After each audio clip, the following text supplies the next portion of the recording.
fell asleep on the train. Don't worry. We're just getting into the station.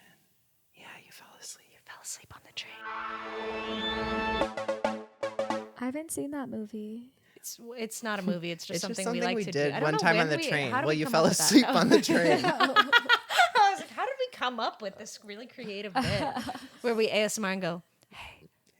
Because it's the dream, right? It's the ultimate dream to be falling asleep and to be picked up and carried into your bed by, ideally, your dad. Or whoever you have at home. Or your dad. My dad being like, get up, kiddo.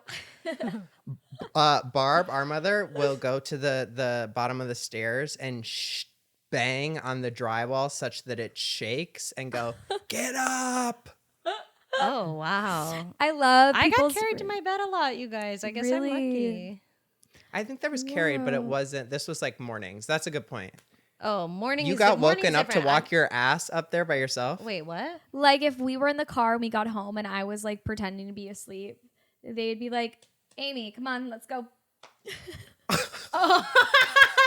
That's like having to get your own car home from the hookup. That's terrible. Amy, that's fucked up. The slap on the knee and being like, help your brother. And I think that... Mind you, my brothers are older than me. No, that's fucked. Seriously, though. Seriously, folks? That sucks. It's character building. I'm addicted to you. Oh my God. Like, this is the we're watching this last episode back, like, certainly one of our favorites, don't you think? Loved. And it's getting a lot of great feedback from Well, the you know what? listeners. Sometimes it's fun to bring a guest into the situation. And that's what we're learning. And shout out to Andrew's secret number is 1L because it was so nice to meet our neighbor from downstairs who locked himself out in nothing but his little hoe shorts. Literally my worst nightmare. This is something you only hear about in a play. You know what I mean? But it happened to you in real life, and for me to bear witness felt incredible. Did anyone feel a love connection? No, I worried mainly about why he wasn't wearing a shirt or shoes. That was a gay guy, no?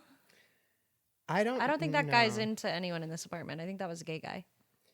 Okay, well, Which we'll have you've to said run a before, because I test. asked you about 1L, because I have never met him before nor seen him. That was the first time I've laid eyes on that person. You've mentioned him before, and you were like, no, I think he's straight. And I was like, huh, he gets a lot of Amazon packages.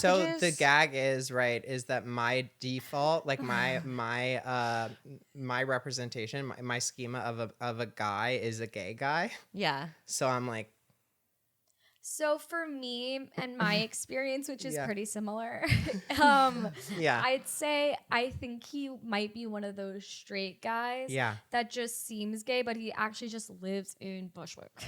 Yeah, he looks like a pussy hound, like somebody who, or like, Really? I wonder if he's a munch. What is that? Like he would eat pussy and love it. Yeah, like a munch is someone who eats pussy and love it. Okay. Yeah, like a No, munch. I guess That's the so definition. funny. So maybe that could I be our poll learned this so week. much from y'all. That could be our poll this week. Like, is he a munch? Well, Like, Is Andrew from 1L? a You munch? have his roommate Nick's phone, so you could text him, "Is your roommate a munch?" Wait, He did could you be plug straight, the podcast for Andrew? I did. And I'll send him the episode. So he too, might be of listening course. to this, yeah. Yeah, of course. And which, And then he'll tell us if he's a gay guy or a straight guy. yeah, of course. And well, I bet he's bisexual. that's where I'm stopping short of like the way that he told me to pull up my phone.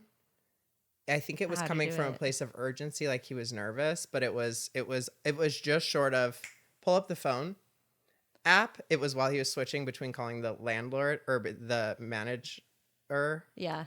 the overseer, and so then It was giving nervous, and he was like, "I don't want to invade your privacy by Which like was nice. trying to look at something on your phone." Yeah, that's nice. yeah, and But was that just a nice save? well, But and the I'm demanding- definitely going to receive a man in bad faith. Well, I also thought the demanding thing, like the way you went, pull up your phone, like to me, that's not straight guy. Like that's that's Evan. I You know guess what I'm we'll saying? never. Like I'm like that's like friends we have. Like you know what I mean? Like I'm like that's not. No, because the community is doing what you do, which is opening the messages and typing in their own name.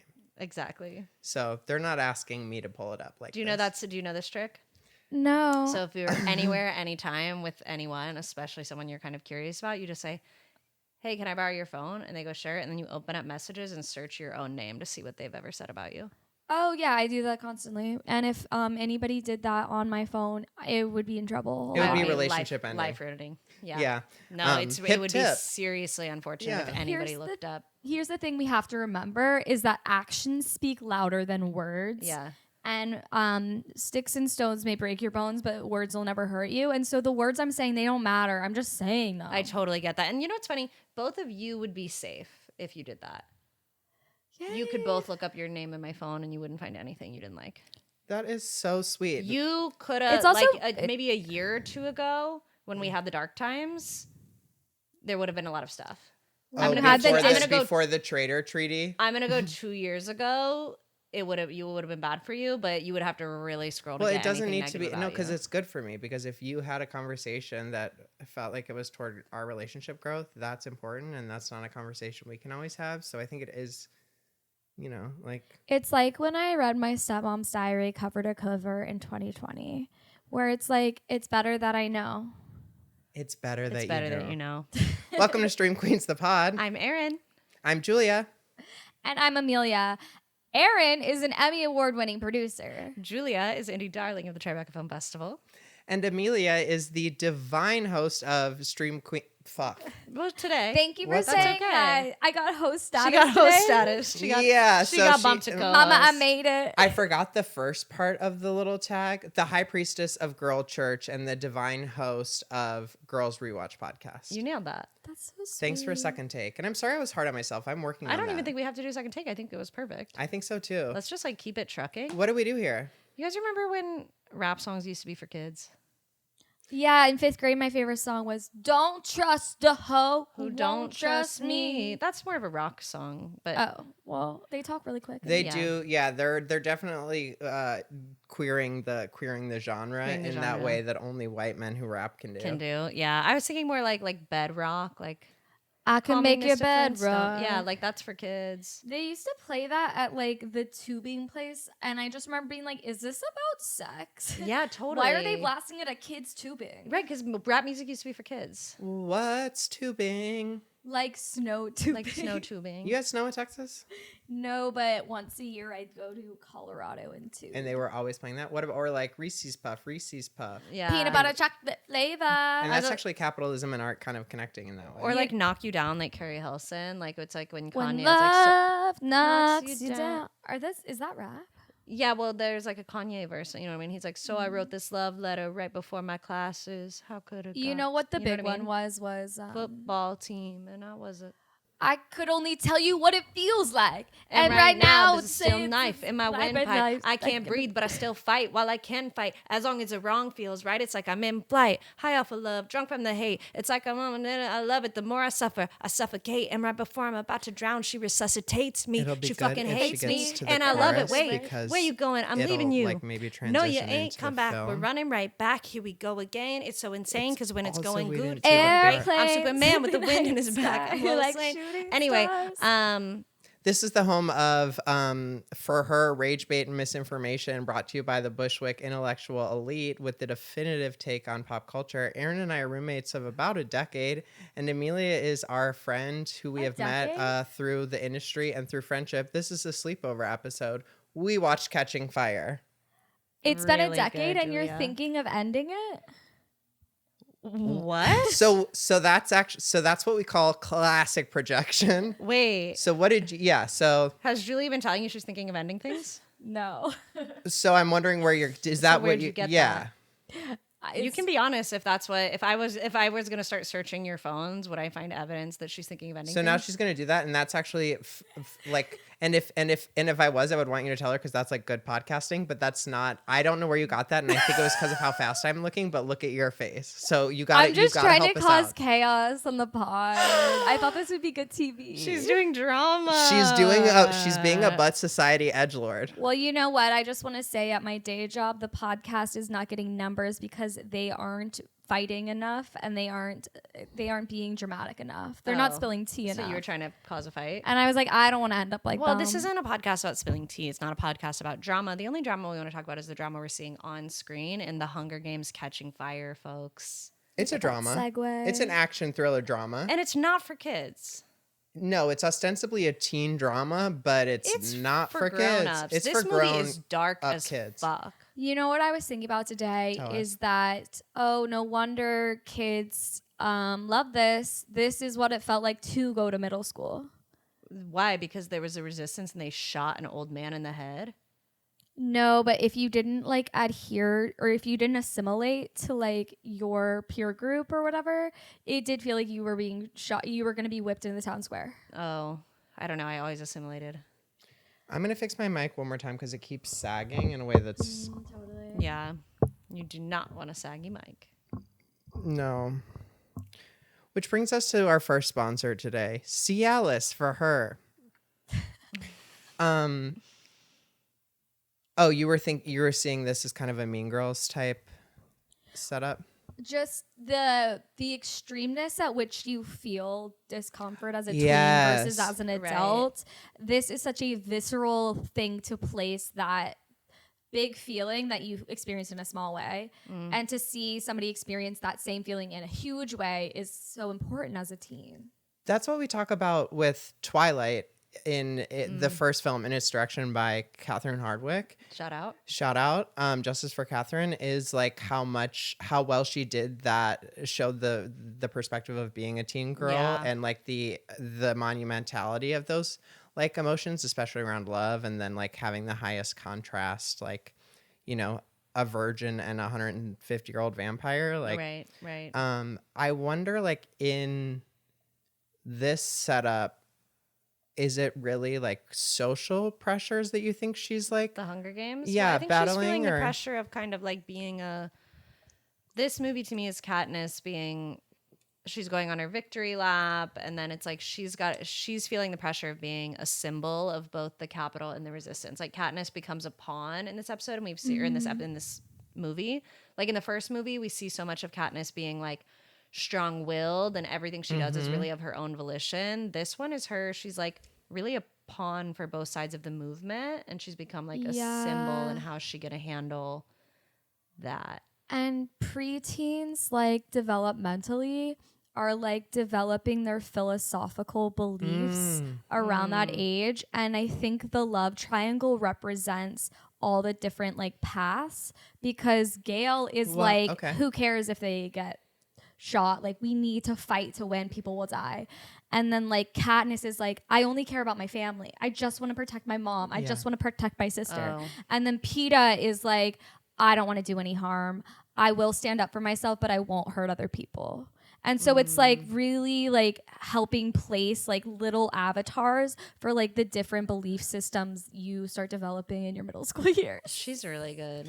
That's really, I'm like, I wish that my brain had like a retention of the Psychology 101 textbook that I lent my freshman year transfer roommate, but like to match the pieces, because the only ones that I really know, like it's a school of thought, and I guess that's philosophy instead, kind of probably closer to your area, but like utilitarianism of like, which when we talk later, like Plutarch is like of that mindset too, that I guess I didn't really think about how the love triangle embodies that too. Whereas Gale is definitely like sacrifice. Or so much of the tension between Haymitch and all the other victors is like rooted in like different belief systems, but they all want the same thing. Right. It's just they don't care the path. It's literally, actually, I can't compare it to Malcolm X versus MLK right now. Cut that.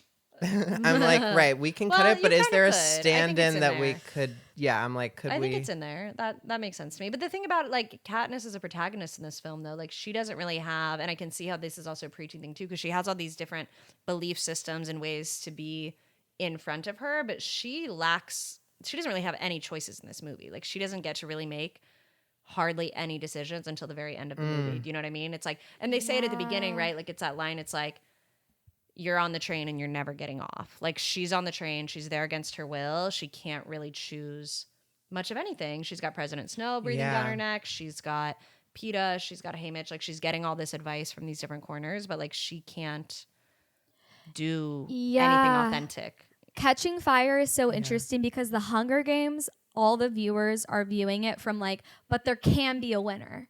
And then in Catching Fire, it's like all the winners are all like deeply troubled. They're still like basically slaves to the capital. And it's basically the idea of like, oh, you could be in the top 1%. You're still in the system.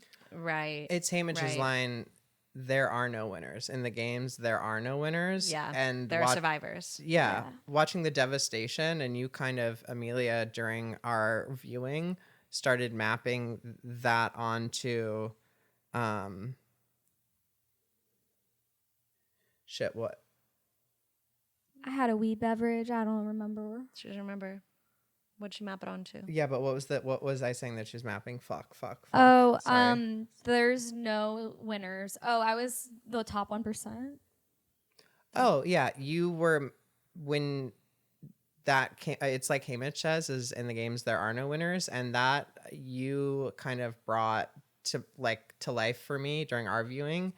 Like when you go, I'm like, I got the first part again, but I guess You still don't know where it's going. no. Well, I do when I start out. But basically, I'm like, there's that Haymitch line, but then there's also, you were talking about, and I don't want to like again because it's so easy. Like, this is the Oz trap where it's like you can project anything onto this. Where I'm like, and I know last week I brought up, Iran and the USSR, which I am aware is defunct. I wanna apologize. Yeah. And you talked about all the freedoms they have in North Korea. More than Americans. According to Julia, more than Americans. I think it's important to engage with thoughts that you might not necessarily endorse. And I want to be clear, I don't endorse that. I want to just say that Evan, my podcast co-host, made text graphics of something I said on the podcast that written out, I'm like, so I'm wrong. And all the comments are like, this bitch is stupid as fuck. Like, this doesn't even make sense. Why would she make this? And I'm like, I'm not going to accept invite to collaborate. No, I've been full sabotage. Oh my God. I was having such a crazy conversation about invite to collab yesterday. Yeah, because I bring it have up. two friends who one of them has never accepted an invite to a collab, and she was like, oh my God, I think that's why me and this other girl kind of fell out and haven't had much of a relationship. She's like, oh my God, I'm just now realizing it's because I never accepted that collab. Zola too. I'm like, let me tell you about the story, the way me and my bitch fell off. literally. And I was like, that's so funny because for the first time this same day, I was like, I think I just asked for my first collab. I texted you and I was like, hey, should we It's risky. collab? Yeah. Yeah, you know Go what? out on a limb and collab. People are Crazy about a collab. People get so nervous about collabs. I invite everybody to collab, and sometimes they accept. It's like, Yeah. And you know who really collabs? All of these tributes. Hello. I got it. Hunger I think I Games. finally got Oh, it, wait, by you the remember your way. point? And I I would might love to be able know. to Let's nail cut it. back. Yes. Let's go. It's ultimately a point about intergenerational trauma that you raised during the movie and the huge. repercussions throughout the generations. And you did mention, and I think P brain, I was like, capital, money, income inequality, and the ways that generate when there are no winners, you see the different ways that these people are devastated in the wake of their pursuit and their award of capital. Wow. Yeah. Wow. And you really said that in a big way. You know, I Yeah. just kind of found out the generational effects of a community being starved. Oh, epigenetics? Just oh, that stays with you. Yeah. Yeah, is that when DNA is passed down and it has information in it? Yeah. Most information, all the information. Yeah, when it has all the information. But yeah, epigenetics is trauma being passed down through multiple generations. It's just what you're saying, right? When On your body, when for a sure. population has experienced that's why I have binge eating disorder, because of my Irish ancestors had to experience famine. Exactly. And folks, feel free to chime in at home. And I think Haymitch is actually of Irish descent. Of course, we are in a also one alcoholism state. that has to And do with my Irish. happy St. Patrick's Day, by the way. Happy St. Wait, Patrick's when's Day that? to our Next Haymitch. Tuesday. It's what? It's this coming Tuesday, the 17th. So that's Happy St. Patrick's tomorrow. Day. When this comes out, that's tomorrow. I'm in the future. Oh wow. I don't mean to piss on the present, but I love the present.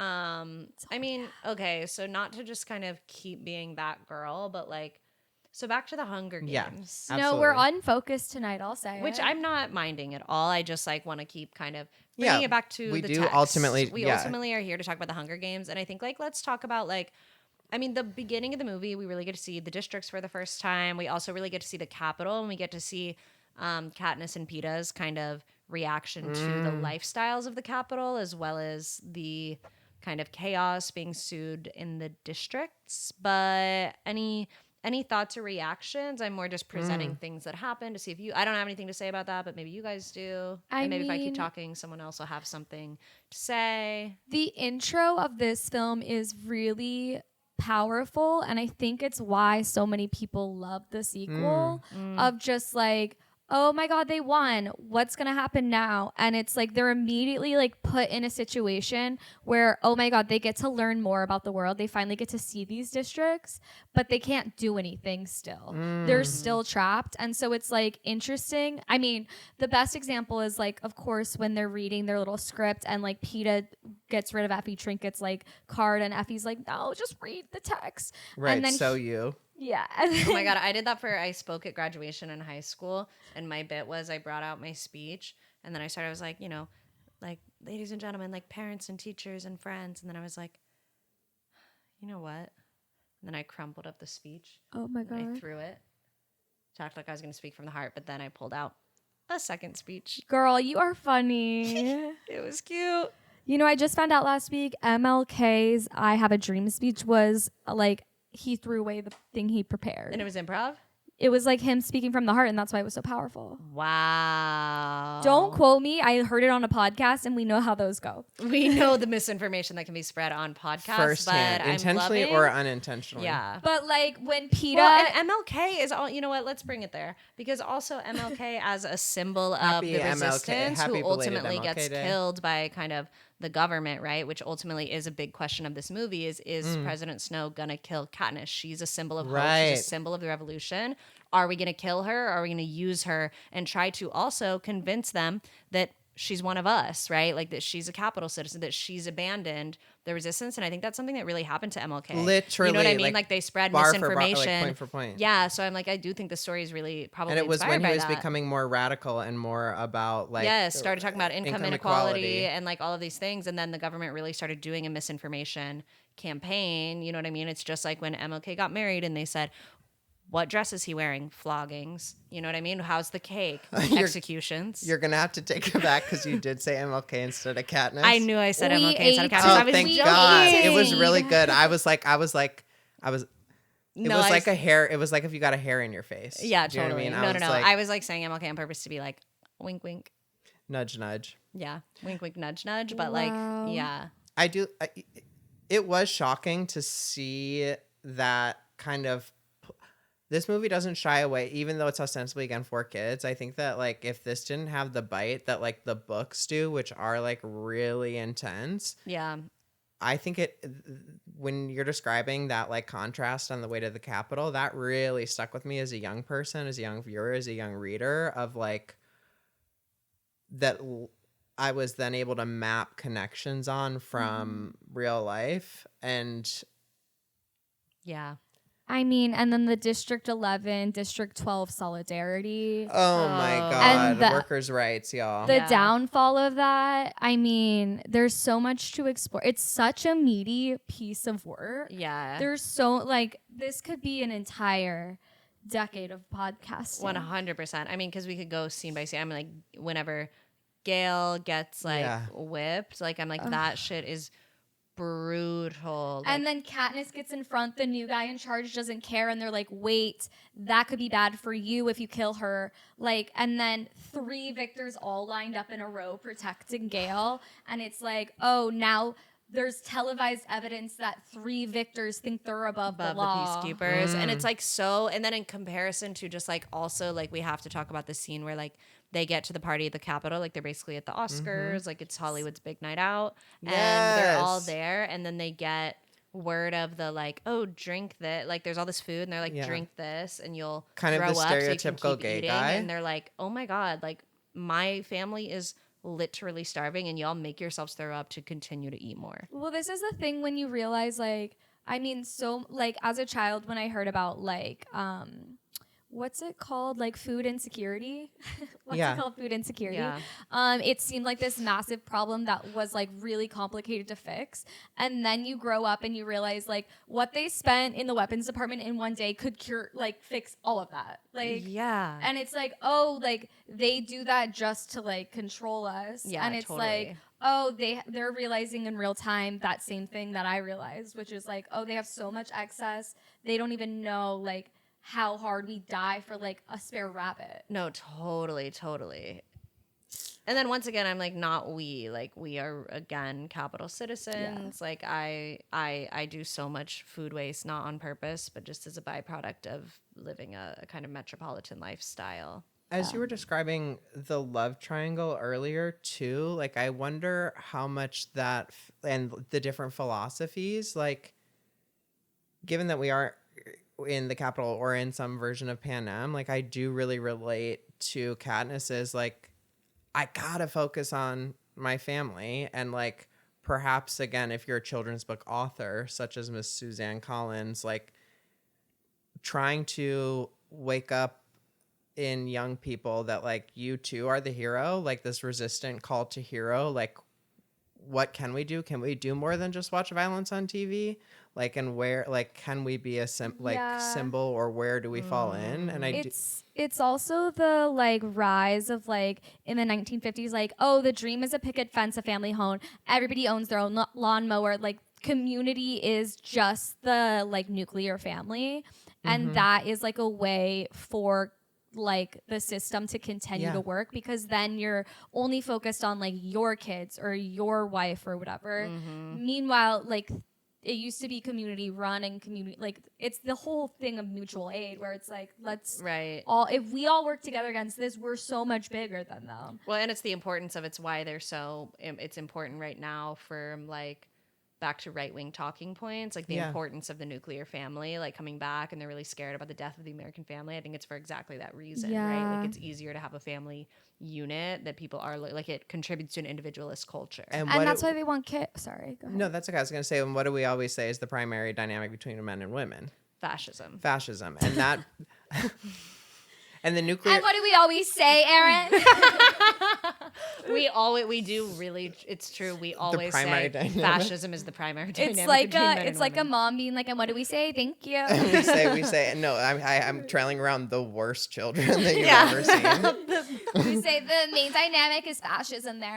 Yeah, and they're like, but if like point by, it's like when somebody just directly translate a thing, like they don't know fascism, they don't know dynamic. But wait, can I also though? No, sorry, you wanted to go. And I'm going to tie it back really effectively, I think. I can't wait to hear how you tie it back, and then I might either tie it back even more or say something completely different. But either way, it's you, then it's me. Let's go. This is why we podcast. What was I? But before, I didn't even get distracted on purpose. The love triangle, the dynamic. The fascism between men and women, the nuclear family. Thank you. Yeah. I get so excited when we say things such as fascism's primary dynamic between men and women. Nuclear family also serves as what is promised as the reward. Talk about like the incel culture, right? Like you get, the household offers men the opportunity to do fascism at home. You get to have the structure that our patriarchy is based on. For you, like, and that is meant to be your... Remember the Harry Styles movie about it, directed by Olivia Wilde? Shia. I just got done riding my horse. And I just, I think, is there any hope if we could...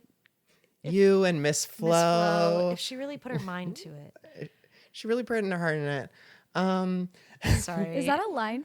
Is that something else? It's a clip of Olivia Wilde after riding her horse. It seems to be a video or a face mail that she left to Shia LaBeouf about that film. Face mail.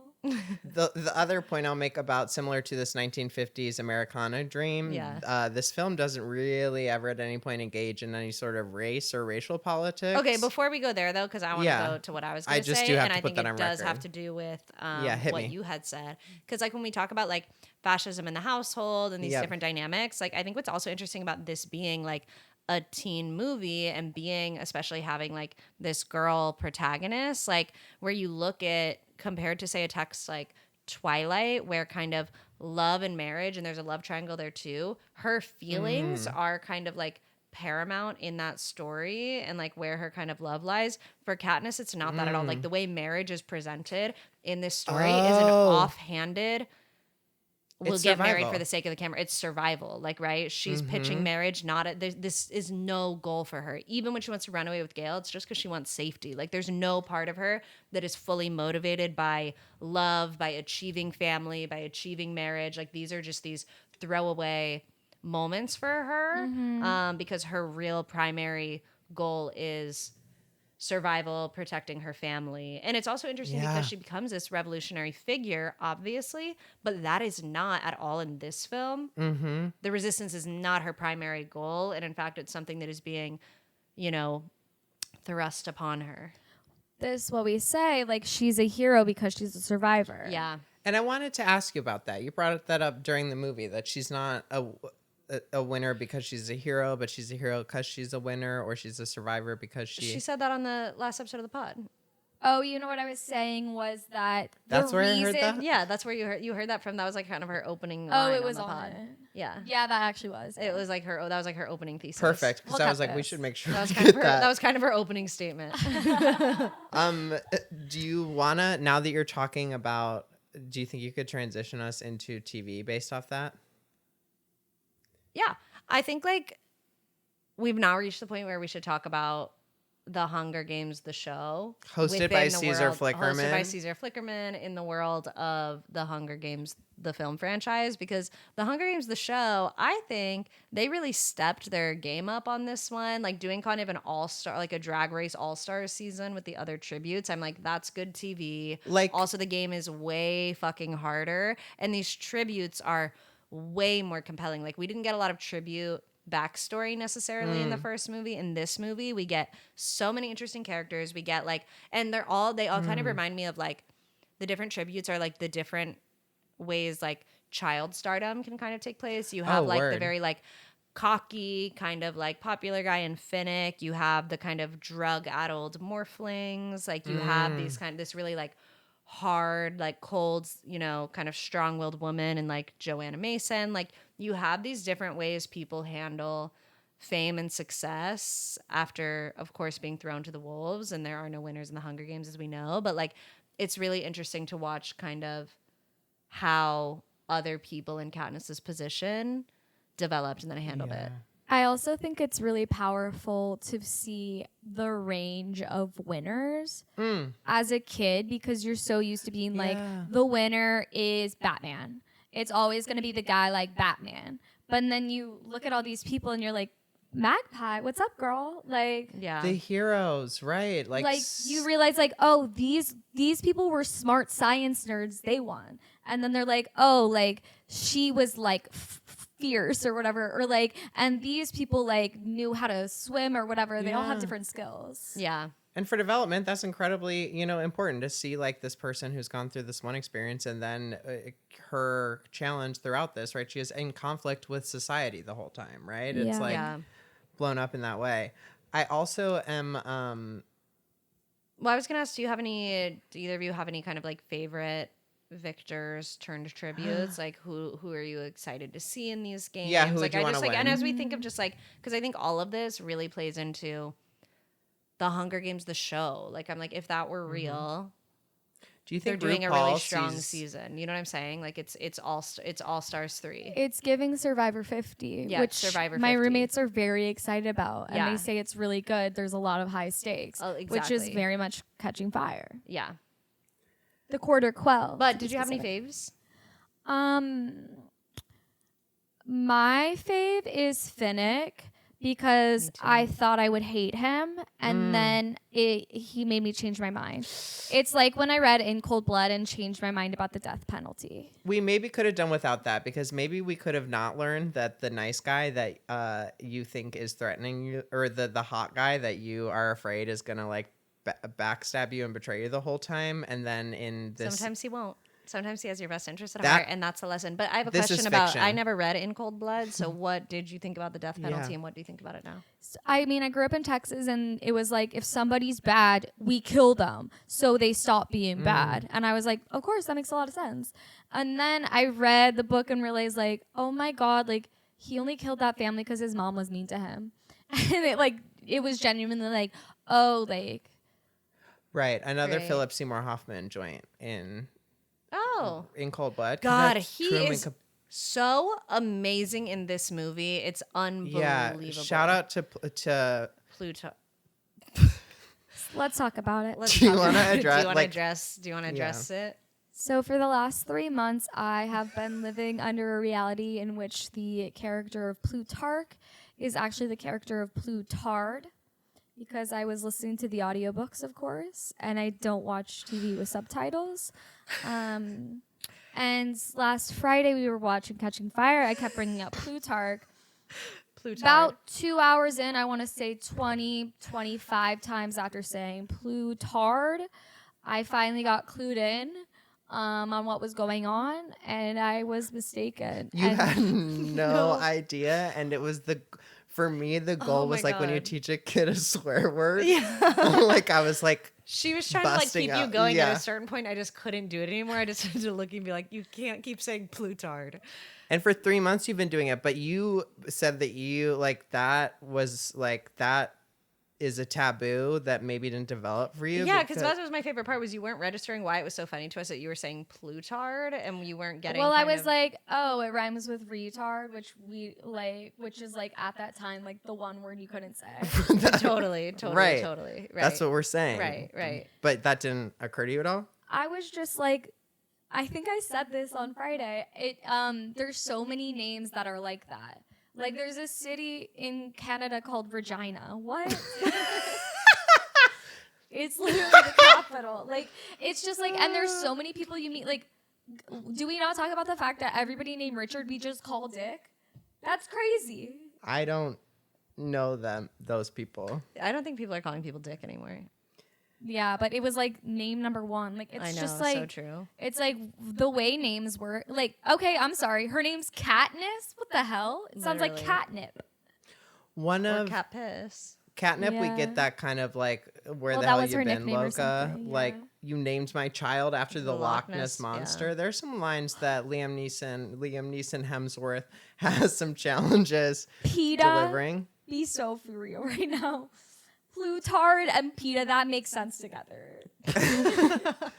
I love you being here still. I liked one thing that like we got more backstory, like you said, about these tributes. Like I cared about them way more than I did. Like we didn't have that information about the kids from before. No, we only got to care about Rue, I think, in the last one, who was not a Katniss or PETA. We got to care about Rue, and then also... And yet even within the setup, though, like the tributes from 1 and 2, we're told still are disposable. So even in this framework where it's like tributes, yes, it's like 1 and 2, they are going to be against us no matter what. We don't talk to them. They're the careers. They're going to slit your throat.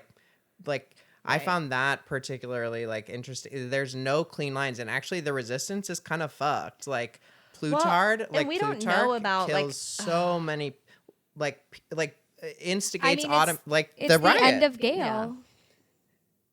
Say more. Well, that's going to be for... the next You're gonna movie. spoil it? Yeah, I don't can't spoil wait. it. But like it is, the resistance is so interesting, this movie, because like obviously it's like we've watched it this year, so we kind of are aware that it's like the resistance is what's happening. But the first time you see this movie, I mean, tell me about, especially seeing it in like 2015 or whenever this was, like, did you don't know, watching this whole movie, you don't know that Finnick and Wyrus and Beatty and all of these characters are a part of this resistance and helping Katniss until the end, right? Like it's a big reveal when you walk into the spaceship and Plutard is there with Haymitch. Like that's when like, he oh, says, that must be a fucking this is whoa the moment. resistance. Yeah. Right. What did you, because you read it more recently, to answer Erin's question, like, is that kind of, how much does Katniss realize? Because certainly it caught me, again, it is such a good plot twist. Like, this story has such good plot from that moment we talked about at the beginning with the, like, peacekeeper punishment incident to the, like,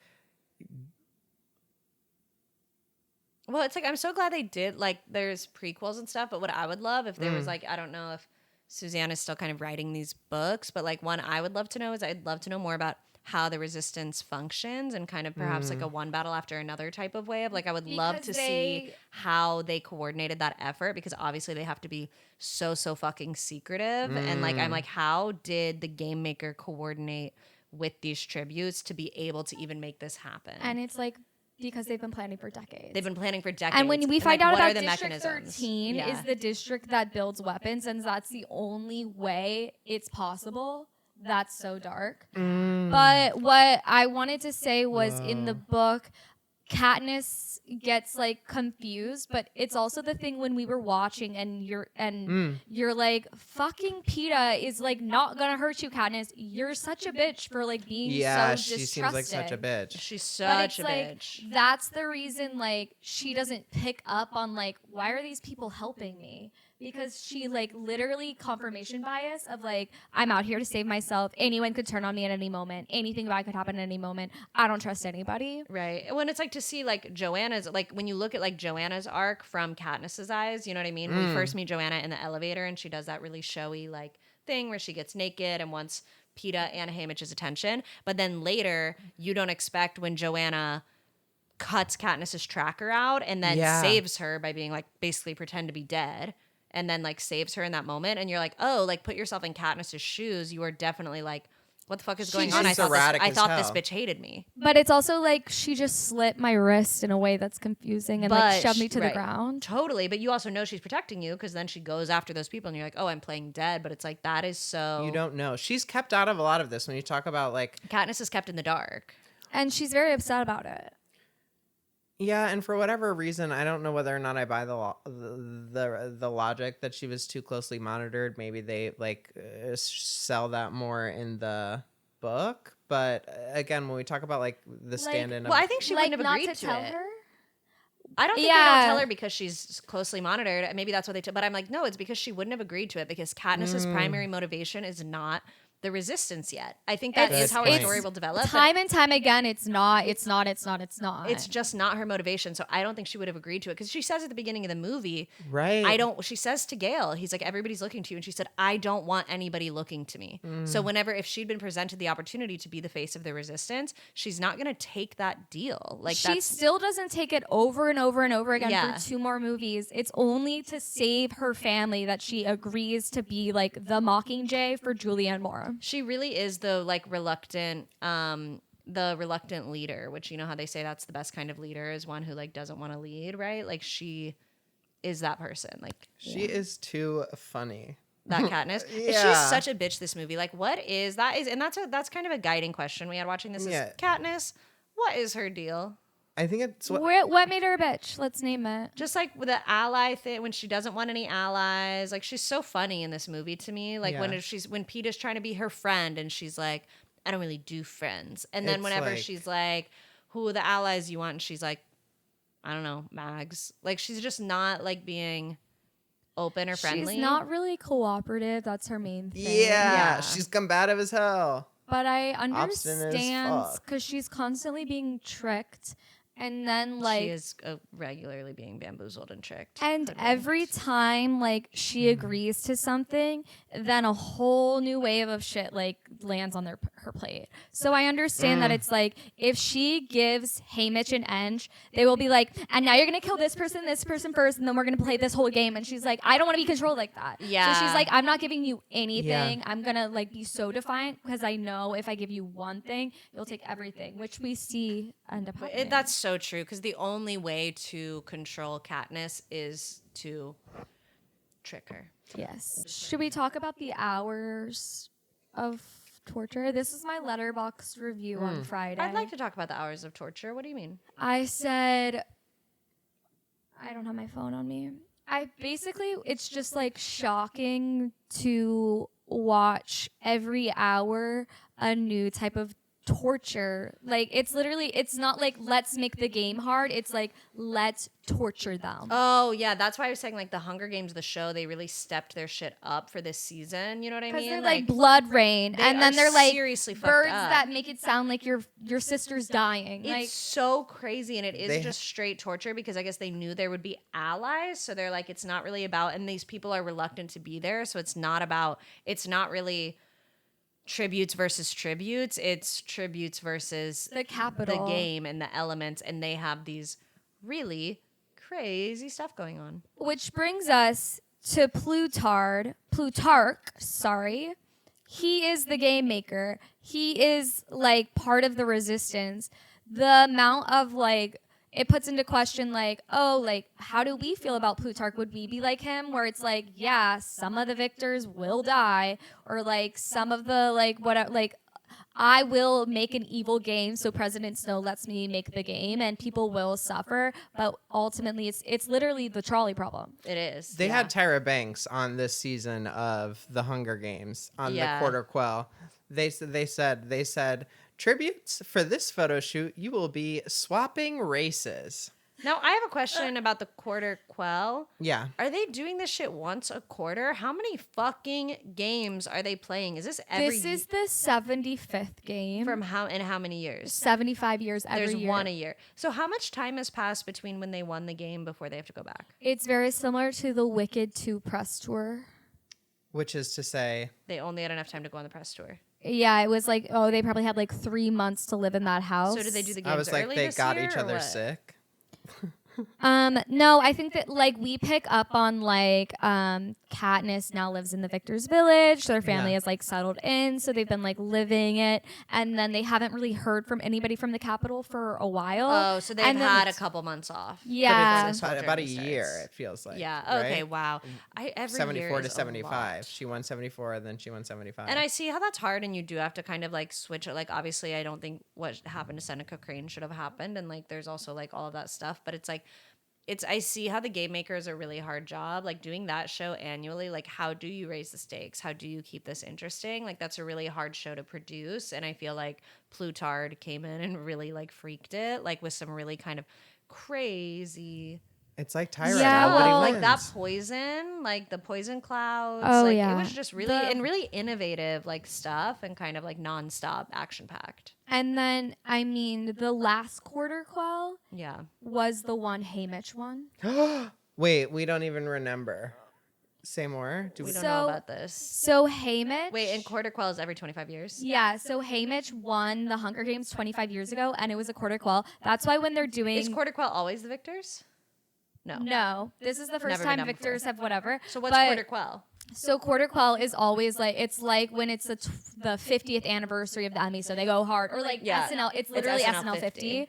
But so So they just go super Woody hard for Quarter Harrelson is supposed to be 35 years old. Quell. What? 25 plus 18 is if the I drink maximum that he much, could I have would look been. like that too. 25 plus 18 is not 35. He was so what 17 about when he that? went into the games. I couldn't possibly know what it is. 25 plus 18 is like 43. I learned math from a discontinued USSR textbook. But this is why when they like start training for the Quarter Quell, Haymitch says to Katniss and Peeta, the last Hunger Games you did is gonna look like light work. They light work. Is Yeah, like they go hard for the Quarter Quell. like they're like, oh, it's gonna be so much harder. It's gonna Wow. be so much worse. And it's because when Haymitch was in the Hunger Games, instead of having 2 victors from each district, they had 4. 4 tributes. Oh, 4 fuck. tributes from every and only 1 winner.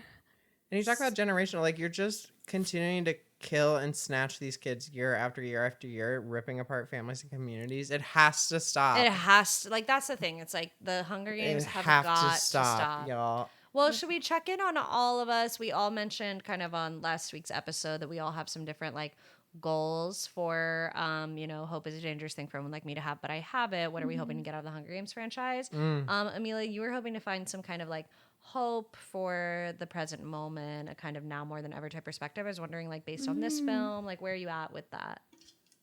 I mean, yeah, so that is such an amazing place for me to have landed on after watching The Hunger Games. Hope. And what happens with Catching Fire is like, it's not so simple, baby doll.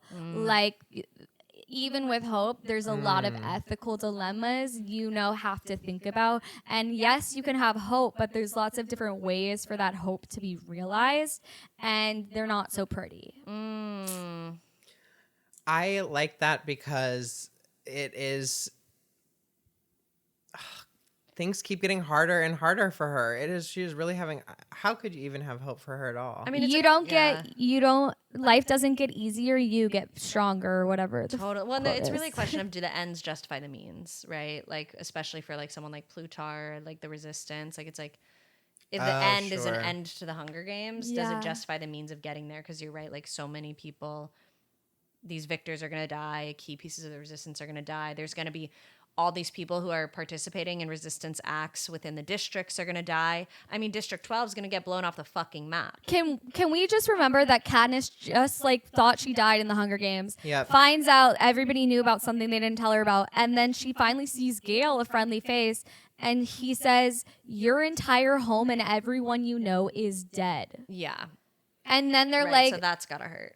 That's gotta like do a little something. No, for sure. Like it's like, and Peeta's locked in the Capitol being tortured because they didn't worry about getting him out because he doesn't represent the Mockingjay. Oh, and once again, this is happening to Katniss, who does not at this time care about the resistance. Fuck Gale, because like him saying that to her right and then, like I think that like his kind of crutch or the thing on his shoulder, chip on his shoulder is like, I've been at 12 the whole, like, ever since you went to the game, I've been living, like, the real shit still. And it's, like, almost feels like it's as if it's to hurt her or punish her. Like, I don't see it that way I at don't all. see it again, that I way. think that is my misandrous That is your worldview. I'm like, he's However, not saying it to hurt her. He's got to tell her that I'm sure there's going to be textual. We got to get to Ev so I can borrow that book. I have, Hope or... I was just going to say that Gale knows Katniss would want to know, so it's important that he's the one to tell her, and he's doing it from a place of like, Katniss would kill me if she knew I was keeping this from her for even a second. Right, where everyone else lied to her. Yeah, but 100%. So it's like Gale's the one that's like, I'm real. But also the thing with Gale is he is so much more focused on the resistant and bringing down the system, whereas Katniss is, as we said, focused on her family. And so it's really difficult. The tension between that is like a huge part of the story. And also the tension growing between Peeta and Gale, because Gale, of course, wants to be Peeta. Right. And Peeta doesn't, and Katniss doesn't even want Peeta there. No. And so it's like there's so many layers of like nasty. Katniss being unengaged with him, and he's so engaged with her, and now she gets to be the face of the thing he cares about that she doesn't care about. Like, that's hard for a teen boy. Well, but I mean, they've flipped places so much, right? Because like in the first movie, when they go sit outside, like Gale wants to run away and Katniss doesn't. And then by the second movie, they're having the exact opposite conversation where Katniss is finally ready to run away. But Gale, because of Katniss becoming the symbol and the resistance now has movement, now Gale has changed and he wants to be a part of the resistance and Katniss doesn't, right? Like they're flipping back and forth on kind of who's got that ultimate desire to kind of run away together, because Gale's past that at this point. And especially with 12 gone, I mean, both of them have no choice but to be past it. But the thing that Katniss was fighting for this whole time, for her family, for her home, like, it's gone now, babe. A train has left a station and you're in one. It is tough too. I don't think the movies are able to show this as much, but in the books, like Katniss, like in the scene, like Katniss was such a big community member to District 12, and District 12 was small, and because they were so like impoverished, they were so like, they worked together. They like all helped each other in different ways, in a way that is different than like people in the capital or even like wealthier districts. And so the fact that they like exploded or destroyed like the strongest like community bond is like so devastating and like disorienting for a girl like Katniss. No, she's got to get put to sleep. How's your journey going? Your hope is a dangerous thing, but do you have it? And your hope was about kind of seeing kind of a queering of the text of the Hunger Games catching fire. I'm looking for queer representation, and the problem with it's the same problem we did with Oz, right? Where whenever you try and put you can extrapolate kind of whatever you want from this story. However, I think this maybe is a little bit maybe more robust than whatever Frankenbaum's monster, whatever he wrote in like the original Wizard of Oz. But once I figure out how to make a joke and standpoint, ooh. Oh, but it's like, that is to say, I feel like the only responsible way to do any reading of The Hunger Games and Catching Fire is to read it from all possible angles, present them all, debunk them, and then maybe talk about queerness. So it's like, that's not really fair. But if I'm the one doing the looking, which I am, it's not looking good, folks, for queer representation. Like, not that you talked about the little this thing, the throw up drink. Like he was like, try this. Like that. I was like, that's the gayest person you've ever met. Yeah. Now, do you know about the Katniss Everdeen lesbian discourse? I don't. Is it Compet? Yes. Totally. I've never met a girl less interested in dating either of those men or doing anything expected of her as a woman. Right, like you can really find whatever you're looking for within this. Yeah. Yeah, well, actually, I think that I think really came through in the. Did you see what's her name? Grace Ryder's parody of the Hunger Games. Oh, I haven't seen it. It was so fucking funny, and that her portrayal of Katniss compared to Jennifer Lawrence's, she's really playing that. She doesn't give a fuck about. She's literally like yelling at like Gail or Pete, I don't remember which, and being like, it's one of them's like, do you like me or do you like him? She's like, I don't like anyone. I'm going to die tomorrow. Yeah. Like, this isn't about my crush. Like, why do you guys keep asking me how I feel about you? I don't feel about you. It is so interesting, like, how much Katniss does not have an ounce of interest in that, and then the men have such, like, the men's emotional realm or the way men are experiencing the games is almost through Katniss's emotional state, or like their attachment to her as like a living embodiment of their feelings. Yeah. And then Katniss like isn't trying to like put that on anybody else. She's just experiencing it for her. I wonder in too, like if we look, or sometimes I'm looking for like, where is Suzanne like kind of doing some narrative stuff, and I'm like, I wonder in this point too, like if you're going to sell anything, right? If you're going to sell something to teens, a love story is compulsory. And in the story of the Hunger Games, it's her whole thing too, where they're like, look, a love story is compulsory for your survival and for your success in the game that is this culture. Right. Hey, Mitch says, if you want soup, kiss. Right. Like getting fucking pimped out for soup like Rob Roush on The Traitors, where it's like soup. Oh, and like how much of that is like perhaps the author rebelling against the like idea that I have to have this fuck ass love story that I don't even care about because it's a story about, because this is YA, I have to have a love story, so here you fucking go, but my protagonist doesn't even want it or give a fuck, and I don't either, and it's completely being put on her by the media, you know what I mean? Have you guys seen Pluribus? We loved the Pluribus. Yeah. I've only seen part of the first episode. We were big into Plurby. But when she gets pissed in the Uber about her book, because she's like, these fucking idiots, it's like, Suzanne must feel a certain way. Totally. I wish she would do a spill all. Yeah, well, she needs to tweet like JK does. Yeah, she needs to do what JK does. And what is that to you? Just really off the dome it. Yeah, say stuff off the dome. I guess that is, of course, be careful what I ask for. That's a really great point. Yeah. Don't like, meet your Suzanne heroes. needs to speak up. I don't know about all that. No, because again, my whole thing is like, I don't think she has a positive view of queerness. Wait, this feels like a really safe space to express my strong desire, which is that Julia and I ever cover the Harry Potter films, which she, of course, doesn't want to because of platforming JK. Yeah. But I think it could be really fun to kind of like get especially like from your perspective, like to get a reading of Harry Potter, I think could be really revolutionary and cool. What do you think about that idea? It's kind of like Megan Stalter deleting her TikTok and then reactivating her TikTok because she's like, I can actually make change from the inside. Yeah, I think we could change Harry Potter from the inside. Yeah, I definitely don't want to platform J.K. Rowling. Like, she's That's what definitely I'm a like- smaller creator, and like we've got such a big reach. Like, I don't want to bring those like fringe ideas like transphobia Yeah. to the Stream Queens the audience, mainstream yeah. Stream Queens audience. Right. That is obviously like kind of the reasoning and the logic. Yeah. I've never seen those movies.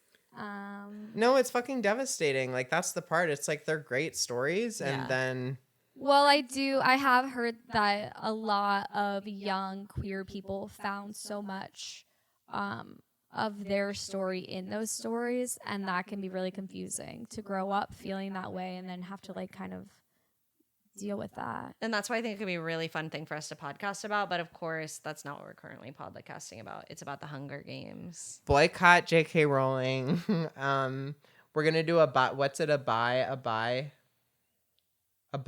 a boycott. A boycott? When you don't buy stuff. Oh. We're gonna do tariffs. Everybody tariff J.K. Rowling. Yeah. We're gonna loot. Oh my god. Wow. I can't believe we did this. I'm really excited. Oh Did we ask you about hope? my god. Have you been practicing your skill? I've been practicing, but I mean, let's see. I kind of hit really, really close today, but I get like a little nervous on mic, and I want to do it now. Yeah. But obviously, I'm working. Is it on my helpful if wisdom. we open or close eyes? Erin's starting to whistle. She'll for close us. hers. Did you hear that? Yeah. Fuck. I'm getting nervous now. Hold on. It's okay to be nervous. It's really big. Well, we'll get him next time, folks.